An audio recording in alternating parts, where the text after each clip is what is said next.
And good morning, everyone, and welcome to Broncos for Breakfast. We're going to hold for just a moment while we bring in our Facebook groups as well, so we can make sure we get everybody in here across Broncos country that's part of the Mile High Huddle podcast family. We'd save on those and get them going. And good morning. Welcome to Broncos for Breakfast. My name is Scott Kennedy. It will be just me today solo, so I'm going to need your help in the chat today to keep things moving. We've got several topics I wanted to discuss today and a couple of holdovers from last night from the Mile High podcast that we did last night, including maybe taking a look at a couple free agent signings. Are they even out there yet? One of the things I had talked about previously is, post June 1st, when people start making their roster moves, different players that you might not have expected will be coming available. Has that happened yet? Are there some guys out there? Not as many as you think. So that might be a quick segment. One of the things I've been poring over is Pro Football Focus did a 2019 redraft. And it's very interesting on several levels and reminds me to a certain extent of this recent redraft where it seems like all the best players were in the second and third round. It wasn't necessarily a great first round. But it's one of the philosophies I've always said is, you want more arrows in the quiver. A lot of the times you want to take a shot on several players because there's just not that much difference a lot of the times between 19 and 25 or 25 and 35, or especially 30 and 40, where if you can get 45 and 50 for 25, you might be better off. So we will take a look at some of those things today as well. First off, I want to say good morning to some folks that are hopping into the chat early. First off, Ethan, the DWI guys. Good afternoon, Deacon in Broncos country. Yeah, I've kind of got nicknamed the Deacon since I'm definitely not an honorary football priest when I'm hosting in the evening with Chad and Jack. But that's a pretty cool nickname, if you ask me. I think I mentioned that. You see Deacon Jones and a monster defensive lineman with a name like Deacon Jones. That leaves an impression. That's a pretty cool name. Jeremy, good morning. EJ coming in and says, good morning, Nick and Scott in Broncos country. Nick is still traveling back. He got caught in a pretty wicked storm coming back from Iowa yesterday on his way home. So keep him in your thoughts so he makes it safe. And also, before we get too far along, I want you to keep another of our Broncos family in your thoughts. Mark Schrader is not going to be here today. Excuse me. He is having a cardiac catheterization done today, a heart procedure done where they snake a tube into your heart and do some work on it. So, Mark's been battling that a little bit and is going to get that done today. And we're definitely going to miss you today, Mark, and look forward to having you back. And hoping everything goes just splendidly for you. So keep Mark Schrader in your thoughts today too, please. Chase Wellner saying good morning. U.S. Dave, present and accounted for. Sunny days coming in with the coffee, the smiley faces, thumbs up, stars. I'll drink to that. Dale Fleming also hopping in, saying good morning and good afternoon to those of you from across the pond, or other side of the pond, or however you'd like to say it. And yeah, I am going Han Solo this morning. So like I said, going to need some help in the chat today. I'm going to bring up a Facebook window so I make sure that we're not missing out on any of our Facebook folks too, which tends to happen when you don't have a producer, because Facebook doesn't come into StreamYard quite as easily, and you have to work at it just a little bit. See, I think I already missed Andrew Lampy coming in with some stars. And I missed Miguel Santisteban coming in. That's the one name I mess up the worst, Miguel, is yours. Santisteban. I think Chad actually gets that one right. But Andrew Lampy saying good morning. Thank you for the stars, Miguel. Mike Givens, good morning, good morning. So let's get into this a little bit, y'all. So I had talked about previously when we start talking about when can you start expecting some different roster moves? Are you going to be adding to the roster, over the course of is after the draft, the initial part of free agency, is it over? Is this roster set? No, the roster is never set. It's constantly in flux. You see that as it goes along through the year with injuries and players being brought in, shuffled in and off of the practice squad, shuffled in and off of other people's practice squads. What hasn't happened too much yet are those salary cap moves as teams start needing to cut down as they work their way down to their 53-man roster. There are a lot, about 90 players yet so far. So we haven't seen those type of moves yet from anybody, not from the Broncos, not from other teams. So when you're looking at potential free agents, you're looking at guys that have been sitting there for a while, and they're starting to get, as we roll into July, beginning of August, as you start getting into camp, you start getting a little more itchy. Some of those guys that have been sitting around for a while that are veterans that are still free agents. Someone maybe like longtime Seattle Seahawk Dwayne Brown, offensive tackle. Now, Dwayne is probably going to want to play in the right situation where he was making about $11 or $12 million last year, where he is going to want to play for a playoff contender. He'll probably want to be a left tackle. Kind of like the old joke, the longer you're out there, the more desperate you get. It's like, I want this much money. I want to play for this. I want to play left tackle. Well, as the months go by, as the hours in your night at the bar start going by, other things start looking better. You know what? I don't need as much money. I got a ton of money in the bank. How about just left tackle and a playoff contender? Well, we're getting into the start of camp. I'd really love a starting spot. How about, I'll play right tackle. I'll play right. So that's somebody I want to, keep an eye on is veteran Dwayne Brown, who still made a Pro Bowl last year. Seattle Seahawks ties. That is someone I would definitely keep an eye on. Eric Fisher is another one. He knows the division for sure. The Colts chose not to re-sign him so far, but another offensive tackle to keep an eye on. Those two were asked a lot about, Alexander Johnson. I think if the Broncos, and I said this about Bobby Massey last night, kind of the same thing. Bobby Massey's not overly expensive. AJ is looking for a little bit more money right now. I think if the Broncos wanted Alexander Johnson back, Alexander Johnson would be back. So he's not someone I expect. I just don't feel like the linebacker position is that high of a priority, and it's been settled. If it was a higher priority for this defense, you wouldn't be talking about cross-training Baron Browning at edge. You've got a productive linebacker, young guy with all the tools in the world.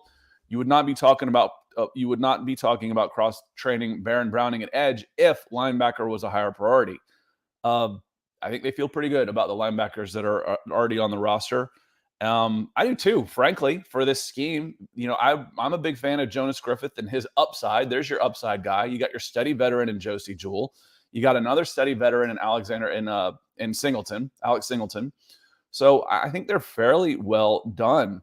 Some more folks hopping in as the Facebook crowd is starting to come in a little bit. Said hi to Andrew Lampy, and who I missed was Michael Ranquillo. As I scroll around, Michael coming in saying, good morning, Scott, on Broncos for breakfast. Good morning, Michael. Appreciate you being here. Dom J.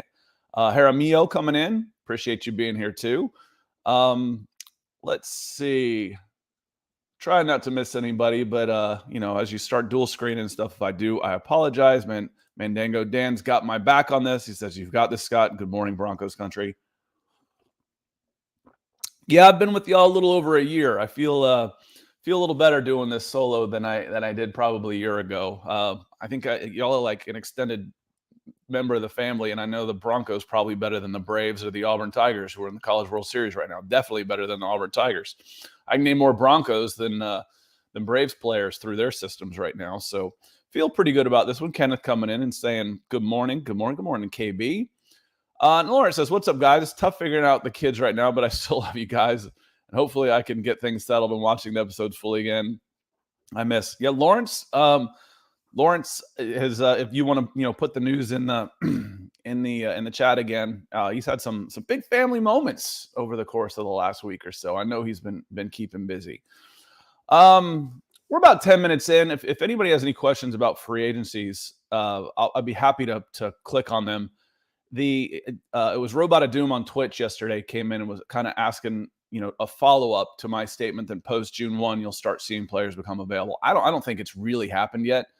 I think it will happen as you start getting closer to cut down days, where you start seeing some of those cap casualties and maybe just wrong fits. I referenced Stephon Gilmore last year. That's the kind of guy you're looking for if you're the Denver Broncos. A Pro Bowl caliber guy who, for some reason or another, falls out with his team and they're looking to save a little bit of money. and he all of a sudden falls in your lap, he becomes available. When you're the Denver Broncos and Russell Wilson and a new regime and you get off to a good start, that's the kind of player you should be able to bring in and help yourself to a Super Bowl run. So those are the guys that I'm keeping an eye on for sure. Miguel comes in. He says, how do you feel about depth at the corner position? I feel like we need a little more help. With Miguel, I think you can always use some more help at corner. But relatively speaking, compared to other teams in the league, I think you are in a much better position than just about every other team in the league. When you've got Pat Surtain and Ronald Darby, you're better off than 95% of the teams already. Now you've got Ojemudia coming in. You got K'Wan Williams coming in. There's 4 if you start keeping everybody healthy. Now, when you start saying, I'm really worried about the depth at corner, you're talking about every team. Nobody feels like they've got enough depth. So that doesn't make you different than other teams because your depth is better than everybody else's. Your starters are better than most teams in the NFL. So yes, I feel really good about the depth at secondary relative to the rest of the league. Now, injuries in this league, they cap rosters, they try and ensure parity. It's forced parity to try and make it fair for everybody. At least that's their word for fair. But that the way it's set up, salary caps, limited number of players that you're allowed to have, it keeps you from stockpiling like that. So everybody has depth concerns. Everybody. So I think, relatively speaking, yes, the Denver Broncos are in really, really good shape at corner and secondary. Could you bring in more? Like I said, if a player like Stephon Gilmore becomes available, do you bring him in? If he's the right culture fit, abso-freaking-lutely you do. You do bring him in.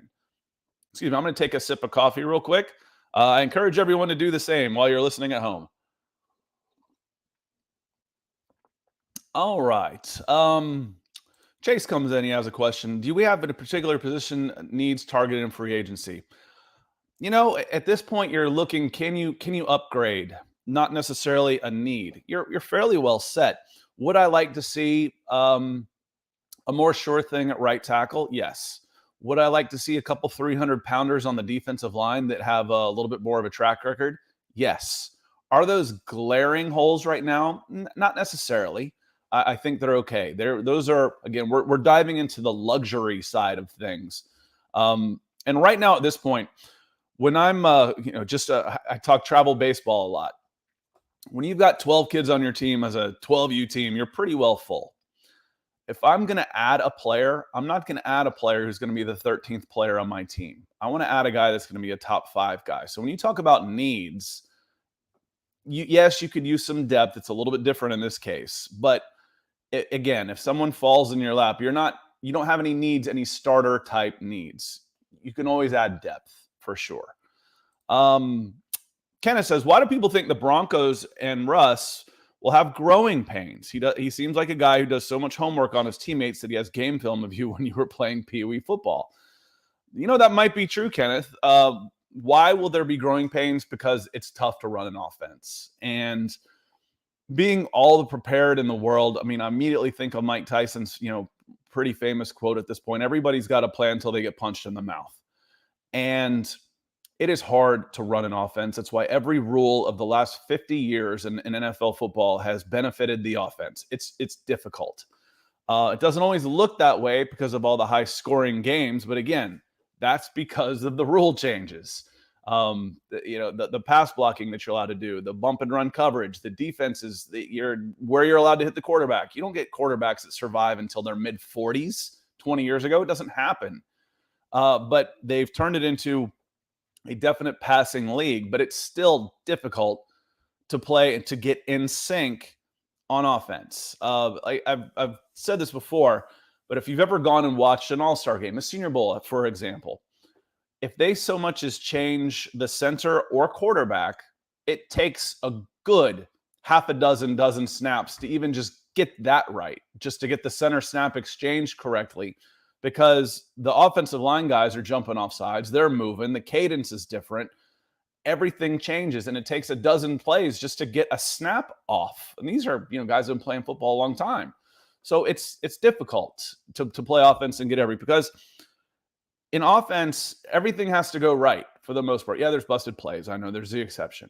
But you get 10 guys that do their job and one player misses an assignment, the play's wrecked. Whether the receiver drops the ball, the quarterback misses a throw, the right guard misses a block, the halfback doesn't pick up a blitz. One guy in the 11 guys, the play's wrecked. So it's difficult. So there will be growing pains possibly. On defense, flip that over. 10 guys fall down and forget to tie their shoes, but here comes Draymond Jones and sacks a quarterback. That was a win. It only takes one guy to wreck a play on defense. So it is difficult. You can expect there to be a little growing pains. The good news for Broncos fans is the bar has been set so low that there should be immediate improvement.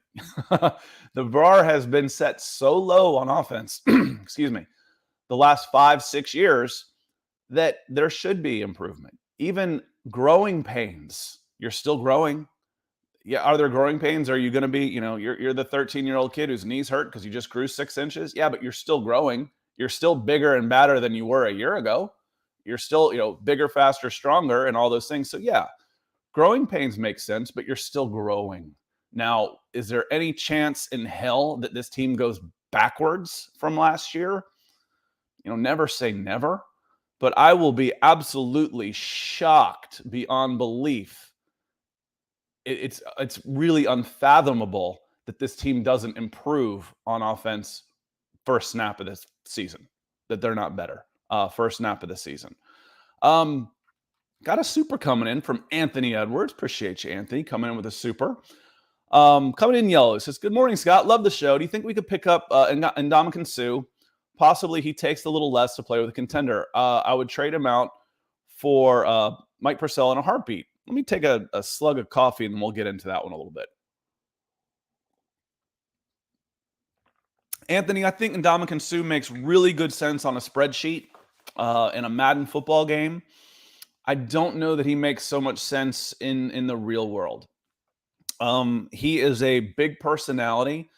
The word fairly or unfairly toxic gets thrown around a lot.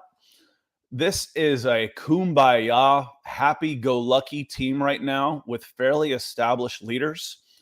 I don't know that Suh needs to be thrown into that mix. I don't know that he needs to be thrown into that mix right now. Now, like I said, you take his 90 ranking on Madden or whatever it is and plug him into your team, you immediately got better. But on defense, this is Justin Simmons' team right now. That's the impression I get. This is Justin Simmons' team. He's a quiet leader, a leader by example. You haven't heard a lot of gnashing of the teeth or complaining about Von Miller being gone. And Von Miller did everything with a smile on his face. It's almost like the young guys were ready to take that step up. They're ready to be the new leaders of this team. Draymond Jones of the world. If Suh comes in, Draymond Jones may take a step back as far as seeing his role on this team. So Ndamukong Suh for me doesn't make a ton of sense. Now, if it's October or a trade deadline type of move and it's truly a mercenary style, hey, come in, this guy can help us win, and you really don't care about the personality because there's really not time, and this team has already been fairly well established for working their way through the dog days of summers and training camp and all that time where you're together as a team, when you're beating on each other in August and you don't even get to see another player. Until the mixed practices, you're getting tired of beating on your teammates and in practices. Come this season, if something like that were to present itself, then it might make a little more sense. And it doesn't matter. It's like, yeah, this guy's an a-hole, but we don't care. We don't have to spend any time with him. We got to go to practice with him and games with him, and he's going to help us win. Welcome. Then it might make sense. I would not want to drop an Ndamukong Suh into this team in June and July. Not right now. No, but I think that's a very good question, Anthony. So appreciate it. That was a long way of saying that DWI guys, Ethan saying Suh isn't needed or wanted. Maybe. He might be needed as far as the skill set that he can bring. I think he could definitely help having a big body player like that in there. But it's again, not in July. This is team building mode. This is learning. This is Russell Wilson's doing everything with a smile on his face, and everybody's saying we love the preparedness and the accountability, and we don't mind, if they're getting tough on us because he's tough on himself and all those type of things. this is the time to build the team. And Sue's not a guy that is a team builder. He might be a final piece in the last, couple months of a season that makes sense as a mercenary, but not as necessarily as a teammate, if that makes sense. Let me see. I'll come down the chat a little bit. Let me see. And Dale says no on Sue. He agrees as well. Coming down here. And there's some discuss here about the playoffs that I don't quite get just yet. So we can come back to that stuff. And Lawrence saying, you're kicking butt, Scott. I know it's rough being alone. I'm not alone. I'm here with all of you. And the 32-inch lawnmower that just started up outside my window. So hopefully that's not too loud. My goodness. If it's too loud, let me know. I shouldn't be there too long. Welcome to the burbs. Welcome to the suburbs. Let me go down a little bit. I said I wanted to talk a little bit, now that we're about 20 minutes into the show, about the 2019 redraft that Pro Football Focus just did. And Lawrence says, we can't hear anything. You're good. Well, thank you. A little shout out to my Blue Yeti microphone for making that happen, because it sounds like a C-5 airplane's going over my head here. Pro Football Focus. I'm going to drop this in the draft in the chat here for everybody. They went through they did a redraft, and let's see, they did a redraft of the 2019 draft. And at number 10, there were no trades allowed. That was the other part of this, because as you know, the Broncos did not stay here. They traded back. And the Pittsburgh Steelers, who were really good at the draft, didn't do really well with this pick when they selected Devin Bush, number 10 overall. They have them staying with the no trades here. They have them stay and pick linebacker Devin White. Now, how would you feel with the Broncos about Devin White in that spot? When I start looking down, thinking it seems like you might have been able to do a little better. Maybe edge, went number 12 to the Green Bay Packers in this one. But what they say about this pick is said this is DWI guys and linebackers. It's not even Muma. Ethan saying that he wanted White. I think it's a pretty good choice too. But here's what they say. And I read this one to Zach before he saw it, because I knew this one would make him kind of twitch a little bit. So this is the first different pick in the order due to our no draft day rules. If the Broncos would have stayed at 10 in the draft, and if Devin White would have still been on the board, he would have been the pick. In fact, if you look at the Broncos' current roster, this will warm the hearts of Broncos fans. If you look at the Broncos' current roster, they've built up just about every other position to a championship level, yet are still searching for a high-impact linebacker. White would have been their guy. That is a really, again, if you're a Broncos fan and you're reading that, we call that third-party validation, when other people are starting to tell me how awesome I am. I like hearing that. And it says championship level, every other position to a championship level. Unit, maybe. Every other position, maybe. I still have questions. We still have questions across the offensive line. For sure. We still have questions across the offensive line. I still have questions on the interior defensive line. The units as a whole, though, yes, there's nothing. I don't see anything here except maybe the offensive line that would hold you back from being a true Super Bowl caliber type of contender. What was going to get you on this one is it's depend on the statement here is how highly you rated Baron Browning last year. You're still searching for a high impact linebacker. If you are of the belief that Baron Browning is or should be or can be a high impact linebacker, then one of two things you have learned from that statement. One, and the direction that has happened with Baron Browning over the last 6 months. One, the Denver Broncos staff doesn't think Baron Browning is a high impact linebacker, inside linebacker, and thinks he could be better off making an impact off the edge. It's one scenario. Two, they don't need a high impact linebacker in this defense. And there's really no such thing as a high impact linebacker for this defense. And we want to take our high impact player and put him in a position where he'll be able to make plays. So if the scheme is set up to have a shepherd in the inside linebacker rather than a wolf, where he's just there to do a job, Josie Jewell's perfect. And then you've got Jonas Griffith who can deputize for him and deputize for the sheriff. Get it? Or the outlaw. Oh, I messed that one up. Deputize for Josie the outlaw as Jonas Griffith comes up with his bigger, faster, stronger mentality, and if he gets the experience and learns from Josie, then you're set there. But I almost get the feeling that in this defense, the inside linebacker is just not a high impact position, period. It doesn't matter who you throw out there. So you could drop in prime Mike Singletary, and it's not going to make that big a difference from your defense compared to Josie Jewell or Jonas Griffith. So having, again, but when you say, still searching for a high impact linebacker, I don't know that the Broncos are.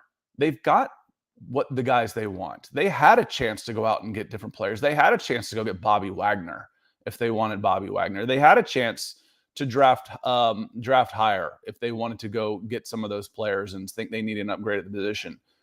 They're comfortable. They feel good about who they have at middle linebacker right now. Some of the moves that got interesting here, as you know, the Broncos traded out of that spot, and Pittsburgh didn't feel so good about that move. And as they traded down, they basically ended up with Noah Fant, and then they traded around again and Drew Lock coming out of that position. For those of you counting at home, Noah Fant still creeped into this first round. I think that was a little surprising to me. He hasn't been bad, but he's been okay. And to me, it tells you a little bit more about the first round picks, the depth of this 2019 draft.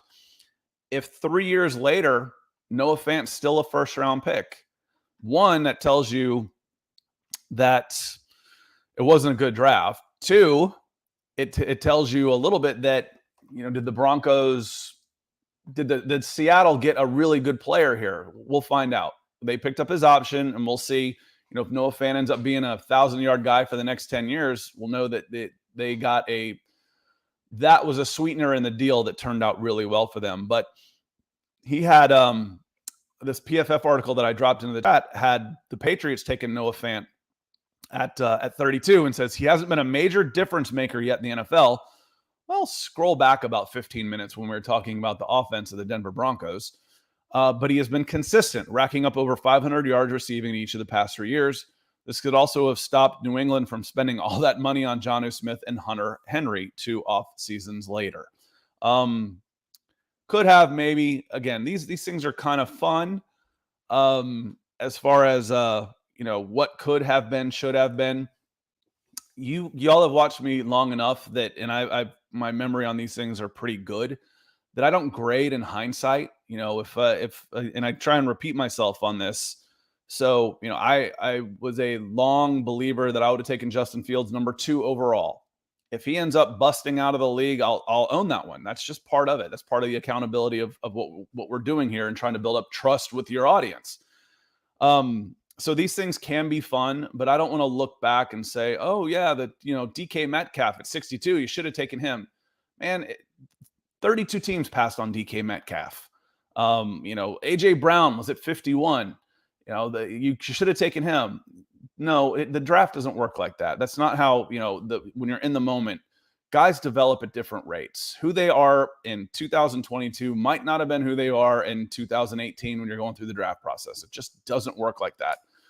But it's also why I've long been of the belief I like accumulating more picks, because as imperfect as the draft is and the projections are, it's a wild card that, how these guys develop, how they can develop is a wild card. So the more wild cards I have, the more likely I am that one of these guys is actually going to become a DK Metcalf from the 62 spot. I I've said with a small enough sample size, I can prove any point. Well, you guys don't know anything. Tom Brady was a 6th-round selection. Yeah, well, everybody else missed on him 180 times too. That's why he fell to the 6th round. But, give me a few picks, give me a few extra picks. I like accumulating those picks. And I think you've got a much better chance of hitting because it's an imperfect science and there is no 100%. There is no sure thing. But very interesting on these. Let me come through the chat just a little bit. We're right at 30 minutes. We'll get out of here a little bit early if it slows down. I know it is June. A couple of the players that went after that spot in 10 as you're looking down. Here's DK Metcalf at number 9. Cincinnati Bengals would take Elgin Jenkins. Tells you how much I know about him. I'm sure he's a great player. I don't know the lineman very well. Edge rusher Brian Burns, believe he went to the Panthers. 13 edge Josh Allen. 14 Quinnen Williams to the Falcons. Sometimes, we talk about draft capital. This is what can happen if you accumulate too much draft capital. Is sometimes there's just not a good player. All drafts are not created equal. This 2019 draft isn't a great one. 3 years later, this is the best you're doing on some of these guys. It wasn't a great draft. So if you've got a chance, the moral of that story is if you've got a chance to spend some draft capital on Russell Wilson, do it. Do it. Well, it was one of the things we heard all the time. We were talking for the last year, talking about Russell Wilson and Aaron Rodgers. We're giving up too much, giving up too much, giving up too much. It's like you don't necessarily know what you're giving up because you don't know who you're going to get. A 1st-round pick, a 2nd-round pick, those aren't sure things. Russell Wilson, Aaron Rodgers, those are sure things. It costs you a little bit more to trade a maybe for a definite. So, when you're getting players in return, Drew Lock, Noah Fant, Shelby Harris, and a couple of picks, those picks are nice, but if you don't use them right, you end up with egg on your face at the end of the year. If Chad Powers is here, I'm going to talk international soccer for just a moment. He doesn't like it when I talk soccer, but I think it's very interesting how they handle player personnel moves. They don't trade in players or draft picks because there is no draft. You have to sign and develop. It's every player is a free agent until they sign a contract. They deal in money. So rather than send you a 1st-round pick or another player, I have to buy out the contract of the player that I want. So if I wanted Russell Wilson and he has 3 years left on his contract, I have to give you a fee that you think is suitable enough for you to give him up. So I'm going to say I'm going to buy out his contract for $100 million, and I send you $100 million cash. I send you $100 million, and now instead of a 3rd-round pick, now with that $100 million, you can go to the Green Bay Packers and spend $30 million on a guard, $25 million on a corner, established players. So you're dealing in cash. You're dealing in currency for players instead of future picks. So you can actually give up instead of the baseball rules where these farm teams always seem to be farm teams because the currency in Major League Baseball is young players. If I'm going to try and get Mike Trout from the Angels because they're tanking and they want to rebuild, I send them 5 prospects. Well, they still stink. They didn't get any better today. They might be better 4 years down the road. They might not, depending on how those guys travel. But if I send you $300 million for Mike Trout, you can go get 7 Major League ready ball players and improve your team tomorrow. So I like the way they do things like that because when we're talking about draft capital, drafts are maybes. Established players are much more of a sure thing. So again, whether you care about the sport or not, how they handle player personnel moves is fascinating. It really is. So going through here, I see a question from Money Moore here. He's saying, which wide receiver do you think is most likely to underperform? I guess that's based on expectations, isn't it? So it depends on what you think their performance should be. If your expectations are low for Jerry Jeudy right now, it would be tough for him to come under them. I have high expectations for Jerry Jeudy, so therefore he would probably be, if you look, the most likely guy to underperform might be Tim Patrick. Again, because this is relative to expectations. We're coming into the season with huge expectations for Cortland Sutton and Tim Patrick. If they don't break 1,000 yards, it's underperforming for what we're expecting of them coming in. That might not be fair. Yet, if Jerry Jeudy comes in and puts up a 900-yard, 8-touchdown season, I think for the most part, that would be exceeding expectations. So expectations and your underperformance is relative. It is relative. I have high expectations this year for Jerry Jeudy. I really think this is going to be a year where he can flourish. So therefore, if I end up with three guys between 800 and 1,000 yards with Sutton, Jeudy, and Patrick, I'm going to be pretty darn happy with the offense. But let's say that's where it turns out, money. Then what's your answer? Who would you think would be the underperforming of that crew if you end up with 800, 1,000 guys? I wouldn't call any of them that way. And then anybody that I get from anything I get from KJ Hamler for me this year is gravy. It really is. My expectations for him are be healthy and be healthy by the end of the year and start making an impact. And if he can do that, I'm going to be thrilled for him, and I'll be thrilled for you as the Denver Broncos. Let me see last year. And Chase comes in. We're talking about linebackers. He says, I'm curious to see sometime how often the Rams only had one inside linebacker on the field last year. Scott had a good point about Barron potentially having less snaps regardless of where they put him. Yeah. So we were talking, Chase was in last night. We were talking about him getting, 100% of the snaps in a two-man set at inside linebacker. Well, that's not going to happen, So if there's only one spot and they really like Josie Jewell and Jonas Griffith starts getting some time, you're going to see less of Baron Browning on the field, period. What you can do is get him ready for next season when Bradley Chubb could be gone. Bradley Chubb's on a 1-year deal. You're never sure what you're going to get with Randy Gregory with the injury history there. He might not be there for a long time.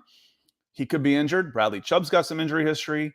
Browning could step right in and end up being a guy right there and make a lot more money at edge than he would at inside linebacker too. Let me check here a little bit. Coming down the chat.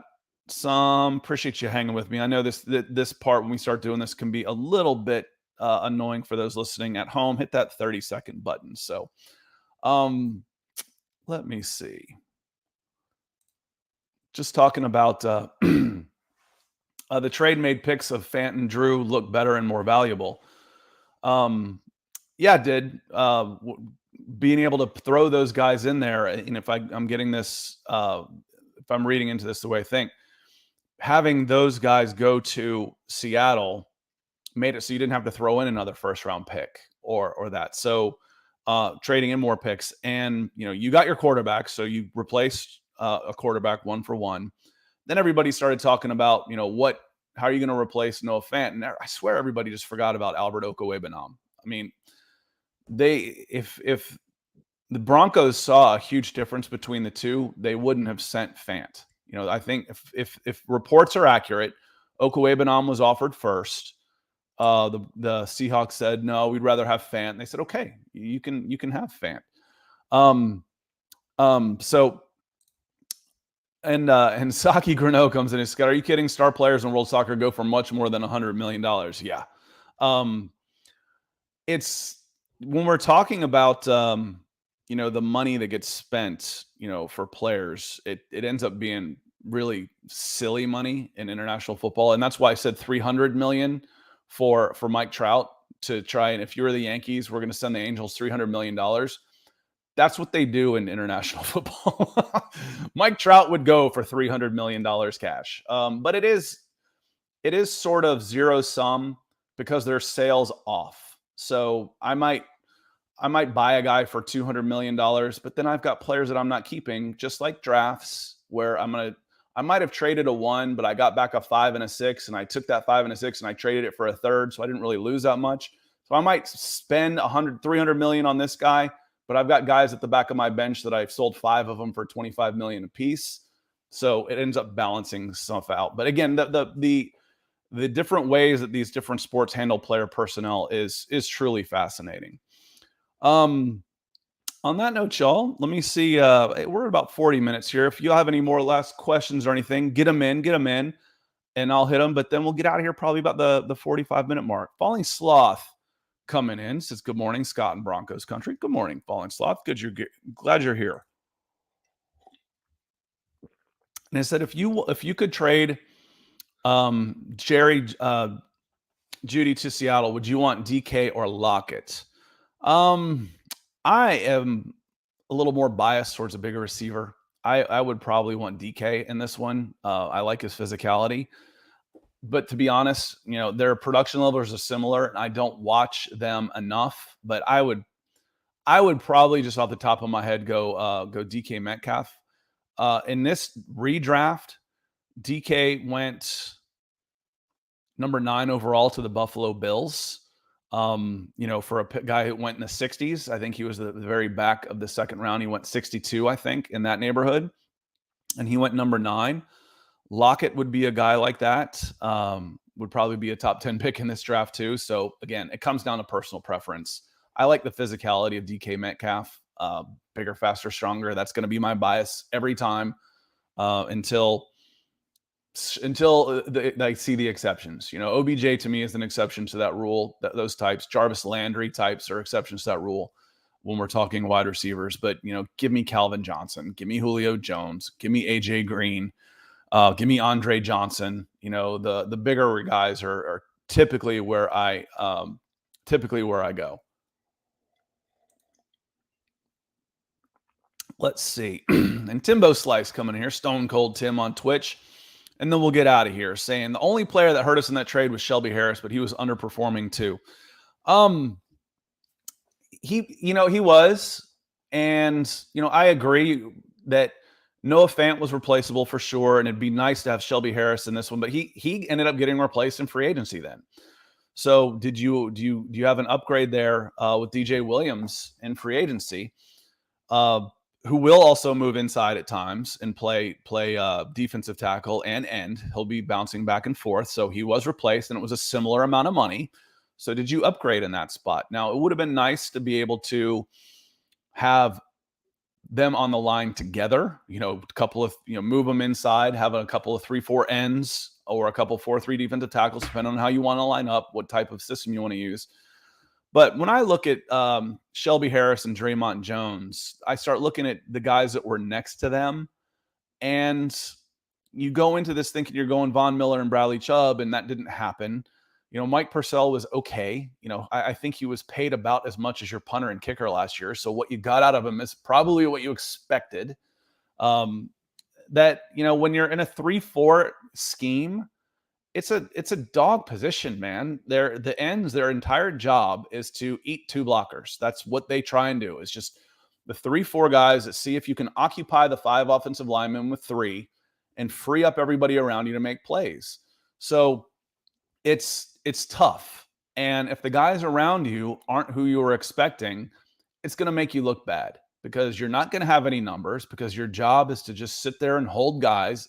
Anything you get from them production-wise ends up being, a bonus. And there's players like that out there. But in that scheme, especially the way Fangio played it, which was vanilla as hell, it's a position you don't want to play. You don't want to play a 3-4 end or a nose guard where if you're not going to put any pressure on guys and you're going to sit there and it's like, I got to hold this spot, wait for them to come to us, and we'll make a tackle and give up 2 yards. Man, it sucks. So this was my first year watching Shelby Harris, and the defense on the whole underperformed as far as I'm concerned. It was boring. It was bend but don't break, but end up breaking anyway. It just death. It was the death by 1,000 cuts. You guys were in 3rd and 2 all year, and on the opposite side of things, you were in 3rd and 8 on offense. That's why you're 7 and 10. So on that note, the closer is going to get us out of here. Good service, Deacon, in the Broncos country. Glad I could help. Thank you everybody for being here today. We'll go about 45 minutes. Hit the comments. Plenty of questions. So hop over on the Facebook. On the YouTube. That's where I glean through every day on most of the shows and all the shows that I'm on, and hit the comments and answer any questions or, Scott, you screwed this up. Thank you. Yeah, screw up a lot of things when you're talking live. So I'll go in and own that one and say hello. But on that note, let me run through a couple matters of business here real quick. This was the Broncos for Breakfast, but you can follow the main account on Mile High Huddle, and also Facebook on the Mile High Huddle Pod. And if you can do any of those things, you can't all be the closers like Ethan. We only got one closer, but you can always hit, subscribe, like, and share on those buttons for sure. So make sure you're hitting those, because you want to get your alerts. Sometimes, we may move things. We may start 30 minutes early, 15 minutes late. Make sure you get your alerts and you're on there. So for a programming note, what is today? Today is, I've already forgotten what day it is. It's Tuesday morning, right? Yeah, Tuesday, Broncos for breakfast. Tuesday morning, the Building the Broncos crew will be back tonight at 6 o'clock Mountain, 8 o'clock Eastern. I will be on the back end to help out, and we'll jump in the chat with y'all. So make sure we see you tonight. Beckoning the Broncos tomorrow morning. But again, tonight, make sure you are watching Building the Broncos. And until then, we'll see you then. And everybody, thank you for being here today and making this a great 45 minutes for me. And I hope I was able to fill your day with a little entertainment. So we will see you next